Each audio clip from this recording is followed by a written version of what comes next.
Watch him, watch both of you two from the set, from this is what we call the slot position. He's right in it, we've kind of missed it. We gotta get our hands back into our right pocket, right? Watch him. He's just gonna keep rotating right around his left side, and it just straightens it out.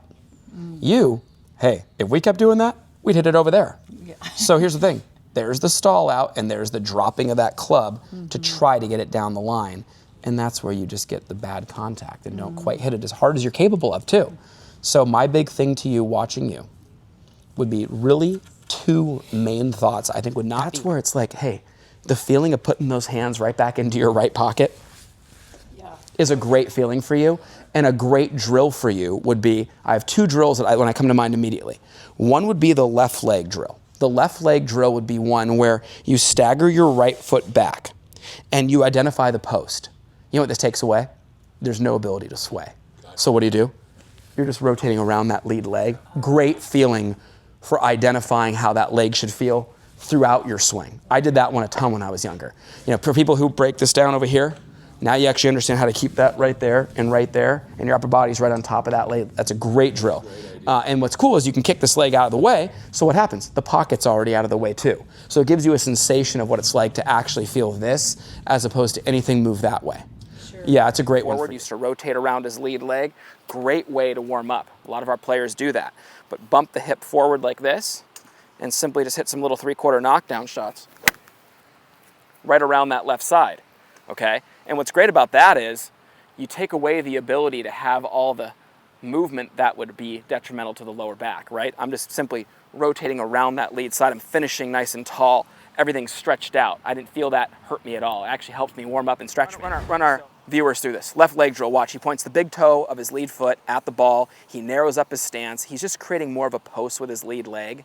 And this just helps him get off his back leg and rotate around his left side. See a little short swing like that. The next great one for you is me setting up an alignment rod at a 45-degree angle right here and having you swing underneath it and not on top of it. That one immediately would be like oh, there's the alignment rod. My hands went back right here. They better come through right there, and that'll paint the picture for how to get the hand path correct. I want you to. This is something really interesting here. Now this is a 90-degree angle between my, the feet line of my feet. 45 degrees, 22.5 degrees. Now ready for this? The club in the slot position, believe it or not, when I come down, the perfect position is on that line right there. And that happens to be, relative to my direction of my rotation, actually a straight path. So that 22.5 degrees, I'm not in a swing ever thinking in terms of degrees. But putting that on the ground, the best players in the world will all return. If you were to watch me get into the slot position, the club is literally right on that yellow line. And my hands are right back to where they started. And that happens to be directly down the line to where I'm aiming if I rotate. So when you get in here, you want to feel like your hands are literally coming back down on top of your right shoe with the golf club on that line. And you need to make sure today, you do so many of these rehearsals. Look what I'm doing. You see that? And now watch, when I keep rotating, it goes there, but guess what? It ends up going right down the line of my target. I always imagine that there's an imaginary air bubble right here. That sensation of how close your hands are gonna feel to you in transition and how much you're gonna feel like that elbow gets back into your side and out, not away from you like you mentioned, that's gonna be what the feeling is that you're gonna have to attach yourself to and grab onto. I want you to understand one thing. There's two parts of this. There's a hand path and a swing plane. A swing plane is simply, pretend this is the club, where the shaft is pointed relative to the ball, right? Then there's the hand path, where the hands are going up and down. Now listen, the hand path is far more important than the swing plane because your club is on plane, it's just that your hands are off the path. Does that make sense? So nothing she needs, you don't need to do, Barb, you don't need to do anything with like messing out the golf club. You just need to turn your right pocket more so that you have space to get your hands back through on the right path. Okay, that's the biggest thing for you. Okay. So I would say the only setup thing that I would have you do, just to make sure that you're encouraging yourself to turn the cheek back rather than this way, is I would just be a little more definitive with the hip bump. Meaning, it's like if you feel like you did it a little, just give it one more little tweak to the target, and then you're gonna set that pressure on the inside of your foot, and you're gonna be able to turn without ever having it roll out. If you look at your shoulder turn, it's monster. Like, you've made a huge turn right there. Look, it's awesome. But why would you see some players with that exact same shoulder turn, with that club back here, and some players right there? Well, your arm has no give to it. You really want to load this. This arm is a tremendous source of power in the swing. Now, when I hinge a golf club, I hinge from my wrists, right? But there's another point of leverage in the golf swing. It's this right elbow. If I wanted to crack a whip, I would never go like that. I'd be like this, right?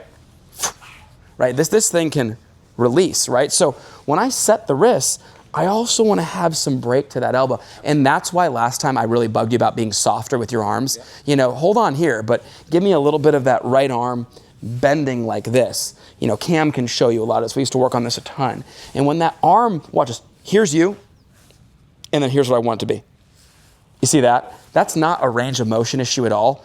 It's just you letting this go a little bit. And I think what's happened is you're taking connection very literal, and you're thinking, I'm gonna be like right there, you know? But the problem is you lose a lot of that effortless power that you'd have if you really let this go. Now, a great drill for you, take your left arm off the golf club. Let your right just go. And take some right-handed swings without the ball. Guarantee it starts to naturally fold a little more. And the feeling for me is, I'm just letting this arm bend at the pace of my body's turn. Does that make sense? So it's not like I'm doing it excessively. It's just a motion that happens in unison. You're turning around. Absolutely. And I just think that when I watch you, I would say ball position number one. I'd alleviate a little of that tension with that right foot flare, and I would just make it easier just to kind of load up. And I would just say, let's really work hard this week on really getting that golf club up closer to parallel at the top. You just lose into effortless yards like that. And when I watch your shots, you know, say hit that like low right one, or all of a sudden the hook out of nowhere, it's just being in a position where this arm is already it's already straightened out too soon. So early extension is the body extending up, but it's also the arms extending out. The best players in the world have this arm in here so long. See that? As long as you can. And then it just straightens out at impact and then explodes, and then there's the extension through impact. And that right there is something that, you know, I used to work very hard with, you know, getting to the set position, letting it fold, and then I'd be right here and I just let it drive right back in there. That's the position you don't have. We're already, you know, and you want to say like a great example is, watch Bo Hostler back in the day when I used to work with him. This is when this kid was just, I mean, he was just something else, let me tell you. And watch this at Chambers Bay in the US Open. Want to see some serious extension? Watch this. Watch the right arm. Drives that thing in there, and then watch this extension.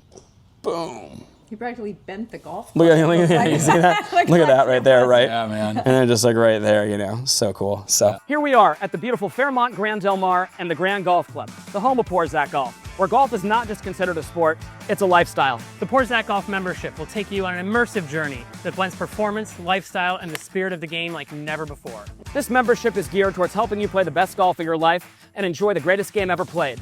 For more information on what your membership includes, click the link below.